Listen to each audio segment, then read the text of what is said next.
force of the crash was evident. The toll in human life, a heavy one.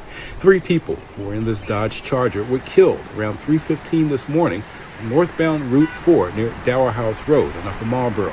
According to state police, the Charger was struck by a woman driving the silver Infiniti as she tried to change lanes while traveling at a high rate of speed. The Charger went off the road into several tree stumps and ended up on a service road adjacent to the highway. The driver was 23-year-old Isaih Hazel of Upper Marlboro. 24-year-old Khyree Jackson of Waldorf was the front seat passenger.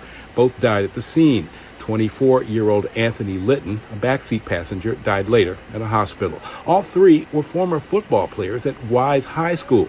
Khyree Jackson was a rookie cornerback for the Minnesota Vikings. Year-old Cori Clingman and 2 passengers in her car were also uninjured. Police say alcohol may have been a factor in the crash. Cori Clingman driving her Infiniti sideswiped an uninvolved driver. That touched off a chain reaction which forced Isaih Hazel, who was driving his Dodge Charger at 138 miles an hour, off the road. Hazel was killed along with his passengers, A.J. Lytton and Minnesota Vikings rookie player Khyree Jackson. The 3 young men had been high school and college football stars. Clingman was a close friend. Clingman pleaded guilty to 3 counts of negligent homicide last fall. Her sentence of 3 years, part of her plea deal.